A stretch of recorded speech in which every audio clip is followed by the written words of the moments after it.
Hi friends, പറഞ്ഞു തരുന്നതിന് മുമ്പേ ഈ വർഷത്തെ ക്രിസ്മസും എത്തി. അപ്പൊ എന്റെ എല്ലാ കൂട്ടുകാർക്കും happy Christmas and welcome back to പുളിമുട്ടായി.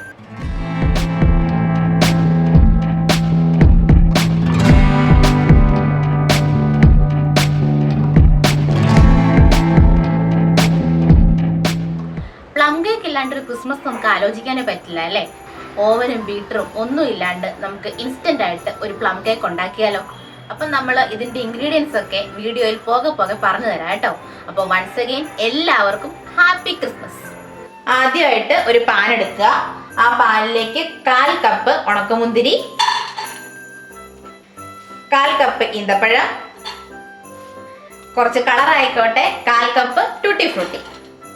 ഇനി ഇതിന്റെ എല്ലാം മുകളിലേക്ക് 1 കപ്പ് ഓറഞ്ച് ജ്യൂസ്. നമുക്കിനി തീ കത്തിച്ചു കൊടുക്കാം. തിളച്ച് വരുന്നോടം വരെ നമുക്ക് ഹൈ ഫ്ലെയിമിലും, തിളച്ച് വന്നു കഴിയുമ്പോൾ മീഡിയം ഫ്ലെയിമിലേക്ക് മാറ്റി വെക്കാം. നമുക്ക് ഈ എല്ലാ ജ്യൂസും നന്നായിട്ട് ഈ ഡ്രൈ ഫ്രൂട്ട്സും സോക്ക് ചെയ്ത് നന്നായിട്ട് വെന്ത് കിട്ടണം. അതായത് ഈ വെള്ളമെല്ലാം നന്നായിട്ട് അലിഞ്ഞു കിട്ടണം. അതാണ് ഇതിന്റെ പാകം. അപ്പൊ അത്ര നേരം നമുക്ക് ഇളക്കി കൊടുത്തുകൊണ്ടിരിക്കാം. ഇപ്പൊ നല്ല ഹൈ ഫ്ലെയിമിലിട്ട് തിളയ്ക്കാനുള്ള ഒരു സാവകാശം കൊടുക്കാം.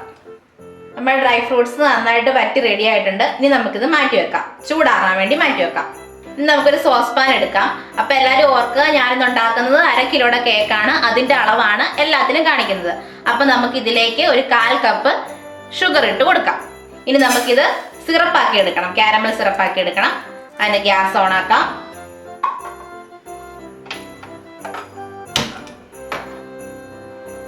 ഹൈ ഫ്ലെയിമിൽ വെച്ച് കൊടുക്കുക. ഒന്ന് കാരമലായി വരാൻ തുടങ്ങുന്നോടം വരെ ഹൈ ഫ്ലെയിമിൽ വെച്ച് കൊടുക്കുക. ഇടയ്ക്ക് ഇങ്ങനെ പയ്യെ ഒന്ന് ഇളക്കി കൊടുത്താൽ മതി. പഞ്ചസാര പെട്ടെന്ന് തന്നെ അലിയുന്നുണ്ട്. അപ്പം നമ്മൾ തീ ഒരു മീഡിയം ടു ലോയിൽ വെക്കുക. ഹൈ ഫ്ലെയിമിൽ നിന്ന് മാറ്റുക, മീഡിയം ടു ലോയിലേക്ക് വെക്കുക.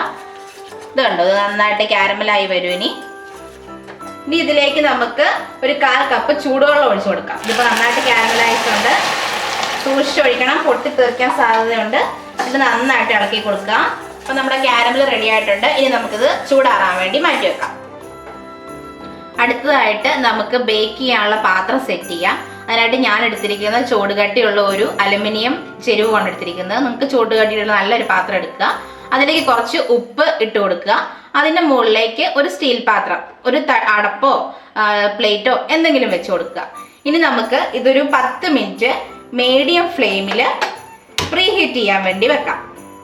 10 മിനിറ്റ് മീഡിയം ഫ്ലെയിമിൽ പ്രീ ഹീറ്റ് ചെയ്യാൻ വേണ്ടി വെക്കുക, മൂടി വെക്കുക. നമുക്കിനി അടുത്തതായിട്ട് ബേക്ക് ചെയ്യാനുള്ള പാത്രം, ടിന്ന് നമുക്ക് സെറ്റ് ചെയ്ത് വെക്കണം. അതിനായിട്ട് ബട്ടറോ അല്ലെങ്കിൽ കുറച്ച് എണ്ണയോ പുരട്ടിയിട്ട് അതിൻ്റെ മുകളിൽ മൈദാപ്പൊടി ഇട്ട് തട്ടി കൊടുക്കുക. ബട്ടർ പേപ്പർ വേണമെന്ന് നിർബന്ധമൊന്നുമില്ല, ഇങ്ങനെ വെച്ചാലും മതി. അപ്പം നമ്മൾ ഇത് സെറ്റ് ചെയ്ത് സൈഡിലേക്ക് മാറ്റി വെക്കുക. ഇനി നമുക്ക് കേക്കിന് വേണ്ട ബാറ്റർ ശരിയാക്കാം. അതിനുവേണ്ടി നല്ലൊരു കുഴുവനുള്ളൊരു പാത്രം എടുക്കുക. ഇതുപോലെ സ്റ്റീൽ പാത്രമോ പ്ലാസ്റ്റിക് പാത്രമോ എന്ത് പാത്രം വെള്ളം എടുക്കുക. അതിലേക്ക് 2 മുട്ട പൊട്ടിച്ച് ഒഴിച്ചു കൊടുക്കുക. ഇനി ഇതിലേക്ക് 1/4 ടേബിൾ സ്പൂൺ വാനില എസൻസ് ചേർത്ത് കൊടുക്കാം. ഇനി നമുക്ക് ഇതുപോലെ ഒരു വിസ്ക് വെച്ച് ഇത് നന്നായിട്ടൊന്ന് ബീറ്റ് ചെയ്യുക. ഇതുപോലത്തെ തന്നെ വിസ്ക് വേണം നിർബന്ധമൊന്നുമില്ല, നല്ലൊരു സ്പൂൺ വെച്ചാണ് നന്നായിട്ട് ബീറ്റ് ചെയ്യുക. മുട്ടയും വാനില എസൻസും കൂടെ നന്നായിട്ട് മിക്സ് ആയിട്ടുണ്ട്. ഇനി നമുക്ക് ഇതിലേക്ക് 1/4 കപ്പ് ബട്ടർ ചേർത്ത് കൊടുക്കാം. ഇനി ഇതിലേക്ക് നമുക്ക് 1/2 കപ്പ് പഞ്ചസാര പൊടിച്ചത് ചേർത്ത് കൊടുക്കാം. അത് 2 പ്രാവശ്യമായിട്ട് ചേർത്ത് കൊടുക്കാം. കുറച്ച് ഇട്ട് കൊടുത്തിട്ട് നന്നായിട്ട് മിക്സ് ചെയ്തിട്ട് കുറച്ച് കഴിഞ്ഞ് അടുത്തത് വീണ്ടും ഇട്ട് കൊടുക്കാം.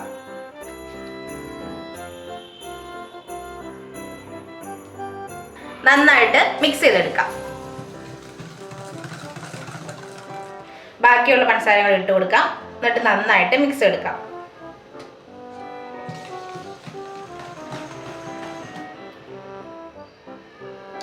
ഇനി നമുക്ക് ഒരു അരിപ്പ വെച്ച് കൊടുത്തിട്ട് ഡ്രൈ ആയിട്ടുള്ള ഇൻഗ്രീഡിയൻസ് എല്ലാം ചേർത്ത് കൊടുക്കാം. ആദ്യമേ 1 കപ്പ് മൈദ,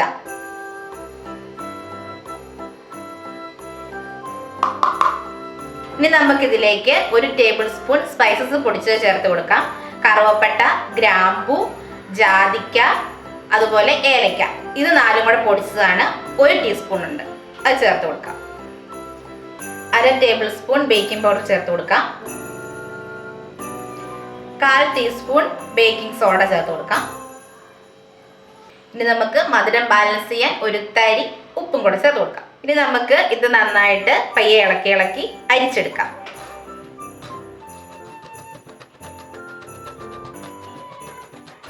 അരിപ്പയിൽ 1, 2, 3 പ്രാവശ്യം അരിക്കുന്നത് നല്ലതാണ്. അത്രയ്ക്കും നമുക്ക് കേക്കിന് സോഫ്റ്റ്നെസ് ഉണ്ടാവും. അപ്പം നന്നായിട്ട് അരിച്ചെടുക്കുക. എല്ലാ ഡ്രൈ ഇൻഗ്രീഡിയൻസും ഇതുപോലെ തന്നെ അരിച്ചെടുക്കുക.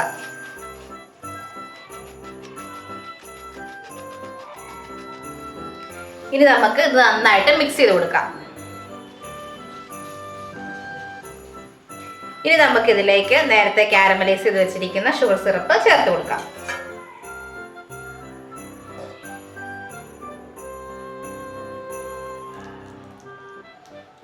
ഇനി നമുക്ക് വീണ്ടും മിക്സ് ചെയ്യാം.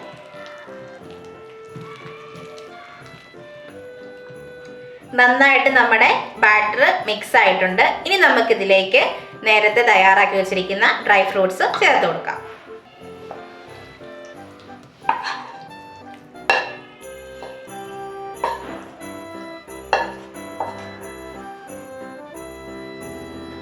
ഒന്നും കൂടെ ഇത് നന്നായിട്ടൊന്ന് മിക്സ് എടുക്കാം. ഇനി നമുക്ക് കുറച്ച് കശുവണ്ടിപ്പരിപ്പ് ക്രഷ് ചെയ്തതും ബദാം ക്രഷ് ചെയ്തതും പിസ്ത ക്രഷ് ചെയ്തതും കൂടെ ചേർത്ത് കൊടുക്കാം. എന്നിട്ടൊന്ന് ഇളക്കിയെടുക്കാം. അപ്പം നമ്മുടെ ഡ്രൈ ഫ്രൂട്ട്സ് നന്നായിട്ട് മിക്സ് ആയിട്ടുണ്ട്. അപ്പം നമ്മുടെ ബാറ്റർ റെഡി ആയിട്ടുണ്ട്. ഇതാണ് നമ്മുടെ ബാറ്ററിൻ്റെ തിക്നെസ്. ഇത്ര ഒരു തിക്നെസ് മതി നമ്മുടെ കേക്കിൻ്റെ ബാറ്ററിന്. ഇനി നമുക്ക് കേക്കിൻ്റെ ടിന്നിലേക്ക് ഈ ബാറ്റർ മാറ്റാം. നമുക്ക് കേക്ക് ടിന്നിലേക്ക് ഒഴിച്ചു കൊടുക്കാം.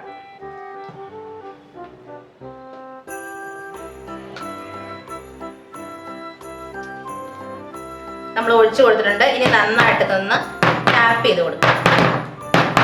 എയർ ബബിൾസ് ഒക്കെ പോകാൻ വേണ്ടിയാണ് നന്നായിട്ടൊന്ന് ടാപ്പ് ചെയ്ത് കൊടുക്കുക. നമ്മൾ എടുക്കുന്ന പാത്രത്തിൻ്റെ അരഭാഗം ബാറ്ററേ വരാൻ പാടുള്ളൂ. അതിൻ്റെ കൂടി പോയിട്ടുണ്ടെങ്കിൽ നമ്മളത് ബേക്ക് ചെയ്ത് വരുമ്പോൾ കേക്ക് പുറത്തേക്ക് പോകാൻ സാധ്യതയുണ്ട്. അപ്പോൾ നമ്മളിത് സെറ്റ് ആക്കിയിട്ടുണ്ട്. ഇനി നമുക്ക് ഒരു അലങ്കാരത്തിനായിട്ട് കുറച്ച് കാഷ്നട്ട് ഇതിൻ്റെ മുകളിൽ വെച്ച് കൊടുക്കാം.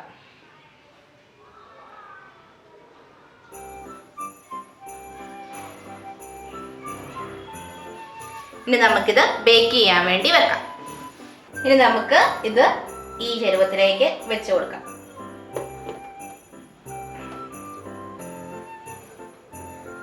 നമുക്ക് മൂടി വെക്കാം.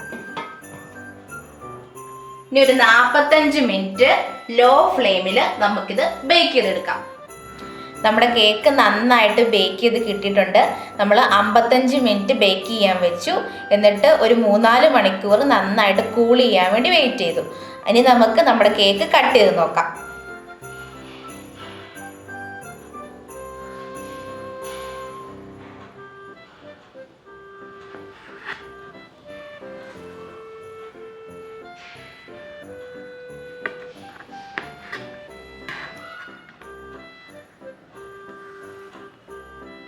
അപ്പം നമ്മുടെ കേക്ക് നന്നായിട്ട് കിട്ടിയിട്ടുണ്ട്. ഇത് കണ്ടോ, നമ്മൾ ലെയറായിട്ടിട്ടിരുന്ന ഡ്രൈ ഫ്രൂട്ട്സ് ഒക്കെ നല്ല സൂപ്പറായിട്ട് വന്നിട്ടുണ്ട്. നല്ല മയമൊക്കെ വന്നിട്ടുണ്ട്. അപ്പോൾ എല്ലാവരും ഈ ക്രിസ്മസിന് വീട്ടിൽ ട്രൈ ചെയ്ത് നോക്കുക. പുളിമുട്ടായിയുടെ വീഡിയോ ഇഷ്ടപ്പെട്ടെങ്കിൽ എല്ലാവരും ലൈക്ക് ചെയ്യുക, ഷെയർ ചെയ്യുക. അപ്പം നമുക്ക് വേറൊരു വീഡിയോയുമായിട്ട് പെട്ടെന്ന് കാണാം. Bye bye പുളിമുട്ടായി.